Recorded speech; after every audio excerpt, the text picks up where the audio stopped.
बिहार में महागठबंधन की बदतरीन शिकस्त और एनडीए की लाजवाब कामयाबी ने कितना ज़्यादा इफ़ेक्ट किया है बिहार के ख़ास तौर पे अक़लियती तबके को। हम बात करेंगे डॉक्टर नूर आलम खान से और जानने की कोशिश करेंगे कि कितना ज़्यादा इससे नुकसान हुआ और क्या उम्मीद थी कि अल्पसंख्यक किस तरफ इस बार वोट देने जा रहा है। तो आइए हम सीधी बात करेंगे और आप तक उनकी बात पहुँचाएँगे। क्या कहेंगे सर, इतनी ज़बरदस्त एनडीए की जीत हुई? जी, इससे जो अभी के जो इंतखाबात हुए हैं और रुझानात से पहले जो इलेक्शन में जो एक भीड़ महागठबंधन के तकरीब में लोग जो नेता थे, खासकर तेजस्वी जी की में बड़ी भीड़ होती थी, इससे अंदाज़ा होता था, जिसमें नौजवान बढ़ चढ़ के हिस्सा लेते थे। तो ये उम्मीद थी कि इस बार महागठबंधन की सरकार बनेगी, लेकिन नतायज से ये बात साफ होता है कि नीतीश जी ने जो 10,000 रुपया बल्कि दिगर शोबे में जो पैसे को बढ़ाकर वृद्धा पेंशन ये सारे कामों को किया, उसकी बुनियाद पर लोगों ने बढ़ चढ़ के उनका वोट बड़ा ही साइलेंट था। और ख़ासकर इसमें तेजस्वी जी से जो गलती हुई, वैसी साहब को आतंकवाद को कहना, मुसलमानों में रिएक्शन हुआ है। साथ ही मुकेश सहनी को उप मुख्यमंत्री बनाए जाने पर, जबकि उनकी जनसंख्या 2% है और मुसलमानों की 18% है, उसको वादा न करना, जिससे मुसलमानों के अंदर एक बेचैनी थी। इससे मुसलमानों का वोट बटा है और एनडीए को भी मुसलमानों ने नीतीश जी को दिया है। क्या लगता है सर कि ये वोट जो है मुसलमानों का, इस पर इतने सारे वादे किए गए महागठबंधन की तरफ से, फिर भी कौन सी ऐसी चूक रह गई जिसकी वजह से पूरे तौर पे इतने तौर पे महागठबंधन को नुकसान हो गया? खास तौर पर तेजस्वी यादव को सीधा 51 सीटों का नुकसान हो गया। जी बिल्कुल, देखिए इसमें कई तरह टिकट के बंटवारे में भी बहुत ऐसे उम्मीदवारों का टिकट काट दिया गया और दूसरे लोगों को देने का काम किया गया।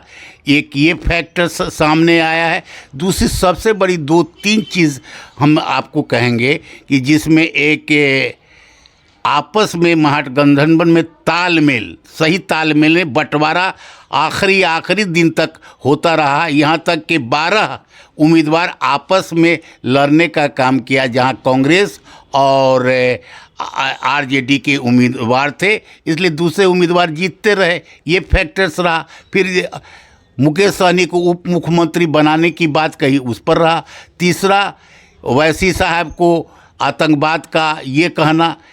और चूँकि मुसलमान ने, आज भी हम कहेंगे मुसलमान कभी भी सेकुलर रहा है और मुसलमान हमेशा दूसरे को अपना नेता मानता रहा है, मुसलमान अपने किसी मुसलमान को नेता नहीं मानता रहा। लेकिन आज हम ये बात ज़रूर बताना चाहते हैं, वैसी साहब इत्तेहादुल मुसलमीन के एक लीडर की हैसियत से एक बेबाक है। उन पर एक छाप है कि साहब भाजपा की बी टीम है। ये गलत है, बेबुनियाद है। इसको मैं समझता हूँ ये सही या दुरुस्त नहीं है।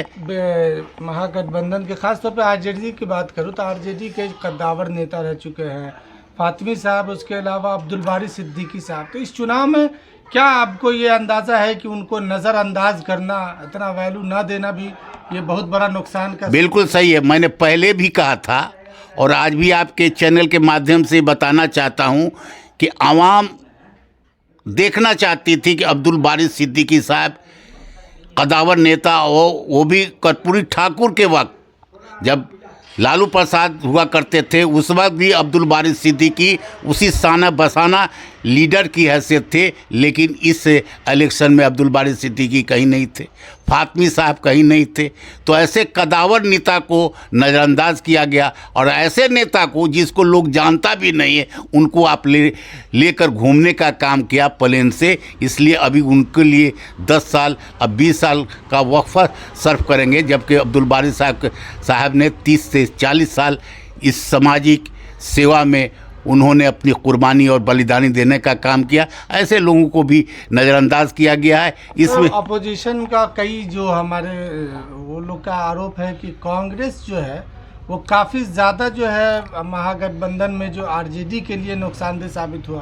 कांग्रेस की नीति लोगों को समझ में नहीं आई, इसकी वजह से नुकसान हुआ है। नहीं इससे नहीं आप मुत्तफिक लग रहे हैं? नहीं, इससे नहीं। कांग्रेस, देखिए, कांग्रेस ने तो हमेशा अपनी कुर्बानी सेकुलर के नाम पर दी है और उसके वोट्स जो है वो आरजेडी में चले गए, जदयू में चले गए, दूसरे जगह चले गए।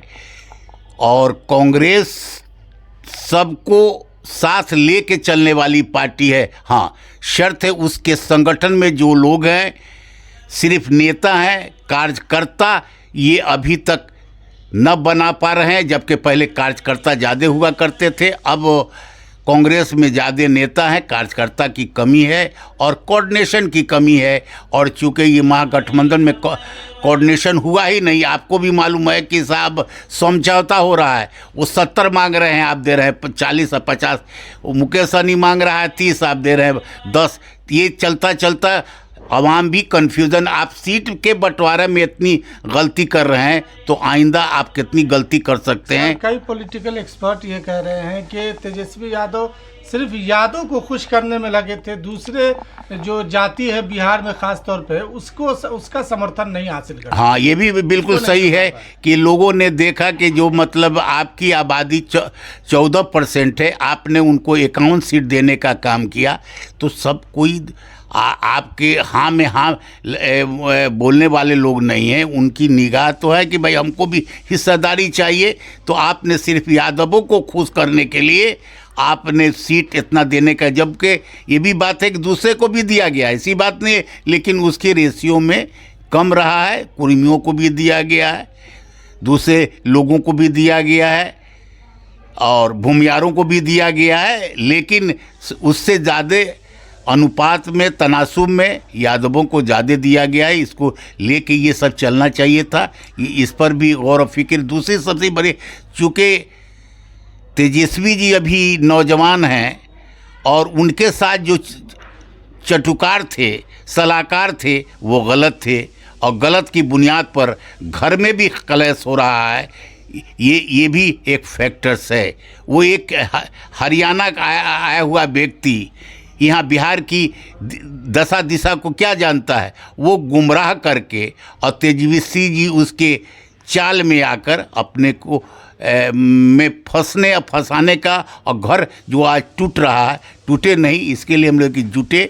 और लालू जी की एक कुर्बानी और बलिदानी रही है। एक समाजवाद सेकुलर को आगे बढ़ाने में लालू जी की अहम भूमिका रही है। उसको अंदाजा नहीं को इतनी बहुमत मिल गई है जी, बिहार में सरकार अब बनाने जा रहे हैं, फिर से नीतीश कुमार ही उम्मीदवार के तौर पर अभी तक साबित हो रहे हैं।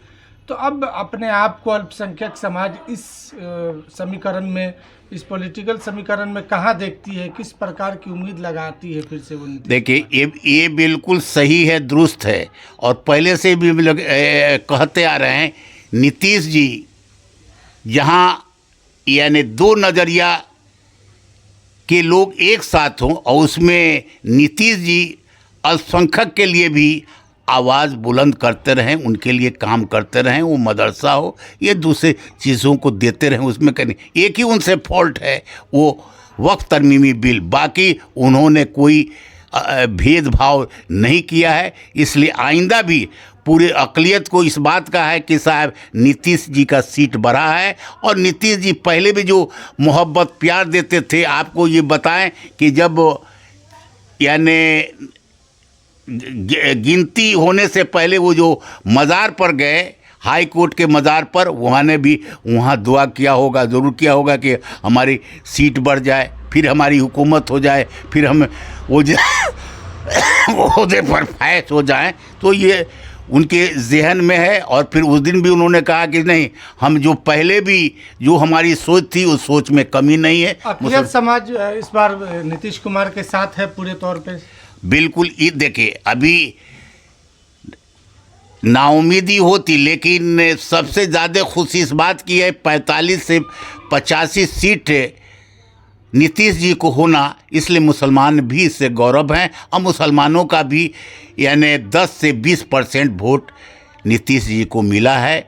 और एक से लोग नीतीश के मुसलमानों में कट्टर हैं कि नहीं, हर हाल में हम नीतीश जी को देंगे क्योंकि उन्होंने काम किया है। एक ही नीतीश को सीट ज़्यादा आने पे अल्पसंख्यक समाज में भी खुशी है इसकी। बिल्कुल बिल्कुल, इसलिए अगर कम होता तो अखिलेश समाज को यहाँ पर भी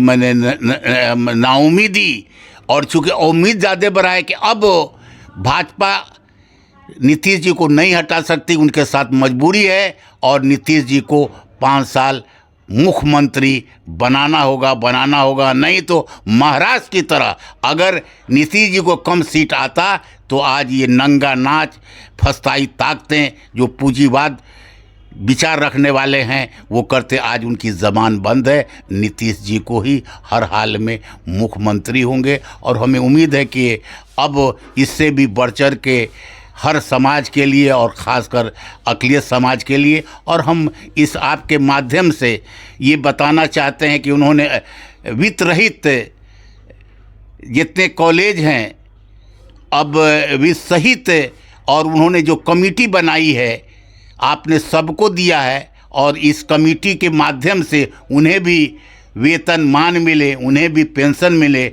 उन्हें भी आपसे बड़ी उम्मीद है। और इस उम्मीद के सहारे इन लोगों ने भी आपको वोट में जिताने में ये वित्त रहित सहित कॉलेजों का भी हाथ रहा है, जैसे महिलाओं का रहा है, जैसे वृद्धा पेंशन आपने दिया, उन्होंने भी आपको वोट दिया, आपने आंगनबाड़ी को दिया, उन्होंने दिया, यानी हर तबका, यहाँ तक के साहब आप प्रेस वाले को भी आपने देने का काम किया।